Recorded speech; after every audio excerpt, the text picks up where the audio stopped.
Recording. Hi, my name is Deb Schaefer. I'm a realtor here in Bowling Green with the Danbury Company. Today is May 27th, 2020, and it's the first day of a project I wanted to start here in town, and I'll tell you why. We've all been dealing with the COVID-19 for the last couple of months. During this time, I've been particularly thinking about the small business owner and the self-employed, who have certainly faced a lot of challenges that are different than some other people.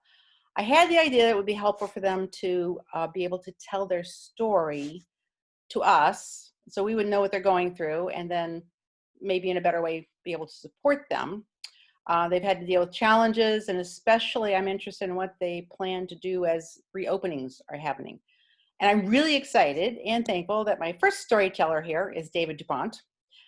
He himself, of course, is an experienced storyteller, as we all know, and a very well-known person in the community. And even though many people know David, I'm going to ask him a few introductory questions anyway. So David, thank you very much for being willing to talk to me about your experience with all the changes of COVID-19 and, how it's affected your life and especially your work. Yeah, well, thank you for having me as your first and featuring BG Independent News, which I run with Jan McLaughlin, of course. Right, and that's your partner. Your business. So, have you and your family? Do you have family at home besides? Well, it's just my wife, Linda Brown, who is at Jerome Library. She's a tenured member of the faculty at BGSU, and she has been working at home since about when the order started. Sure. And so it's now BG Independent has always been home based. Jan and I both work from our homes, and so in a way you would think it's not that much of a difference. Having Linda here is sort of, that's different. We have sort of both have our spaces of where we work, so that's different. Yes, I have been home based, but home base usually meant that often around this time I'd get a little sleepy and I'd decide to head downtown and get a cup of coffee. Sometimes I would grab get a thermos full of coffee and go to the public library and write from there. So that those changes of scenery are less frequent. I'm excited I get to go out today and pick up my car, which is at the garage. That's a big event for you. Woohoo! That's funny.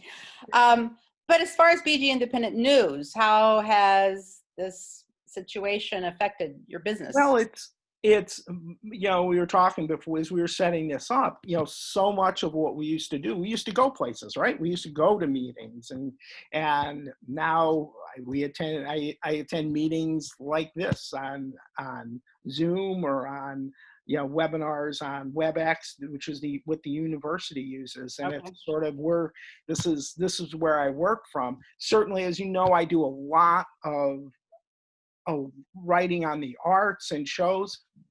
All that's gone. I've tried to do some and find out what some of our performers and artists have been doing, but that's gone. When this closed down in like March 15th, at one point I thought, and I just started adding them up, and I had like more than a dozen things that were on my schedule. And they're not just things that for business I was going to do, but things I was looking forward to. And at one point I just had to say, no, I am not going to think about what I'm missing. Just have to look at what's in front of us and cover what's in front of us. But certainly that's a great, this is probably the longest stint I've gone not going up to the Toledo Museum of Art in probably 10 years. I was a regular up there and haven't been there since, I'm not sure, probably early March, I think we were there. But yeah.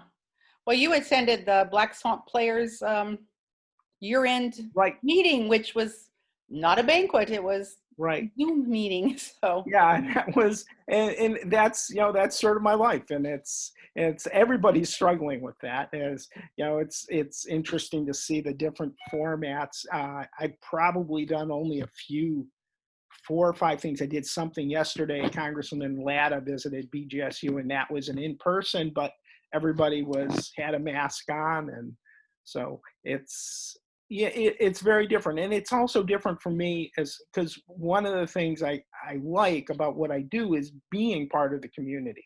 and Yeah. being a voice in the community. And part of that is, and I think there are people in the community who are aware of this. I walk a lot. Yes. I walk around, and the part of that is you walk around, you see things in shop windows, you certainly meet people and get to chat, and you pick up stories that way. You your finger on the pulse of the community, to use a Hmm. cliche. Yeah. Do you anticipate more meetings where you'll go in person with the mask? And was that social distancing going on with, Yeah, the one group that I cover is the public library trustees have decided that they need to meet in person. hmm, Don't want to comment why, I'm not sure why, but so they did meet in person, and yes, you wear a mask, and last time they met in the atrium of the library, so everyone was spread out. This Thursday they will meet in the children's room with everyone spread out, and it's hard because people are wearing masks, so it's some people's voices don't cut through the mask. So yeah, that's tough. yeah, That's, so but it is what it is, and it's we're Jan and I, it's we're not going out there, but we feel from what we're doing, we're still doing the same thing. We're still trying to tell the story of the community in this particular time, which is what we do all the time. So in that right. sense, that's not changed at all. Right. Do you have any, you're sharing what you do, which is real similar to what you've been Yeah, doing, but right. I'd be interested in just your thoughts about town and things reopen and, It'll be interesting. I guess what I'm interested in is, people talk about businesses can do this, they can do this if they do this. Question is what are customers going to do? When are people going to go out? It just seems to me walking downtown, it doesn't seem like they're the business. Certain businesses, you look in there and you see people there. It doesn't seem like other businesses. I was talking to some other people and they said, yeah, they've gone to a restaurant and, there are a few people there, but it doesn't quite, feel the same. So it's a matter of when customers are going to come out. I think it would help if we've really seen some divisiveness kick up in the past couple of weeks. I think at the beginning, people see we're on board, and now all of a sudden certain voices are popping up, and that does not help. If you have people, judging people because they wear a mask, and that's what I'm seeing more than the other, then it's sort of, well, that's not going to make people feel safe. So yeah, right. Hmm. So you're walking still, but no place to yeah, go. I'm walking. It's different. I'm not walking as much. I keep track of my steps, so I know I'm not walking as much. But Okay. it's my that's all part of, to me, to get those steps is all. It has to be part of your daily routine. And one of the things, and this has nothing to do with the business, but Linda works at the university, so I would walk her most of the way to work, to Okay. campus. Yeah. I walk every morning, and boy, you do that. That's what it is. That's 2 miles, I think, there and back to the edge of campus and back. And so, you're always going to get 10,000 steps on those days, unless that's all you do. So now you don't have that. Now we get up in the morning and get our computers out and start working. Yeah. And So I don't know how else to pick your brain. I'm glad that you can continue your job, so right, you're fortunate in that respect. I think BG Indy has been we're a business that didn't get hit financially as much as many others. Not to say that we're thriving. We never were thriving. We're in our 5th year.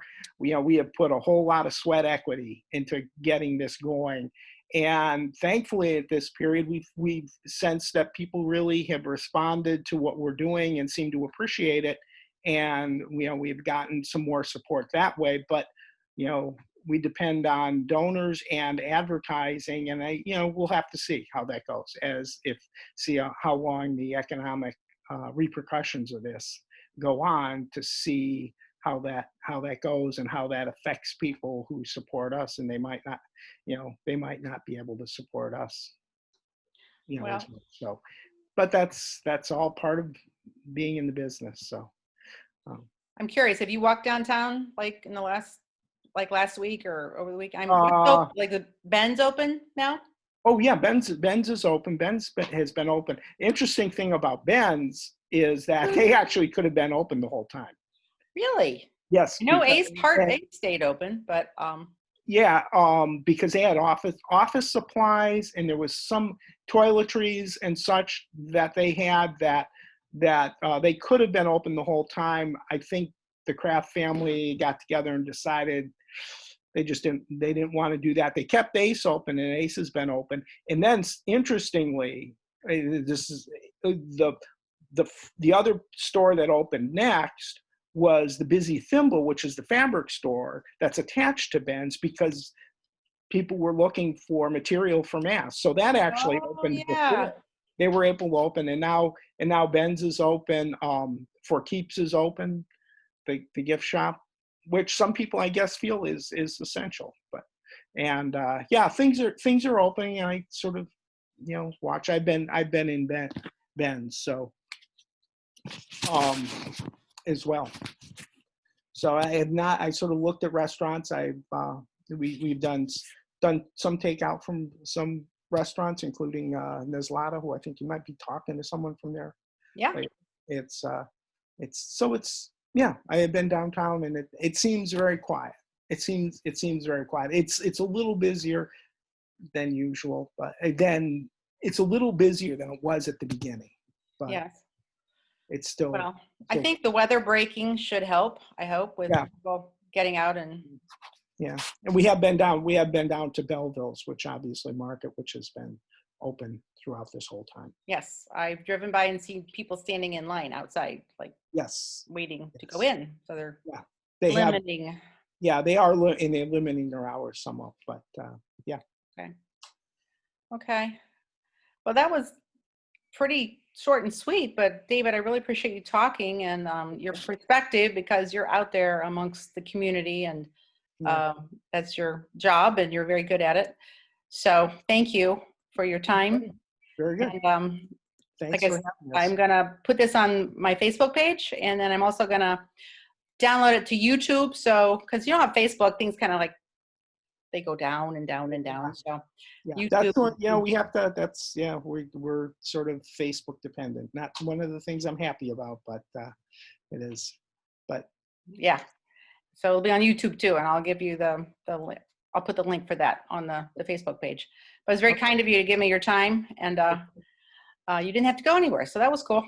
yeah, just sitting in my chair as usual. Comfortable. So thank you very much. Yeah, sometimes we're outside. Sometimes I'm out on the porch, but my neighbor is mowing his lawn, so. I understand. Yeah, a little noisy. Thanks, David. Yep, thank Appreciate you. your time. Bye-bye. Okay, bye-bye.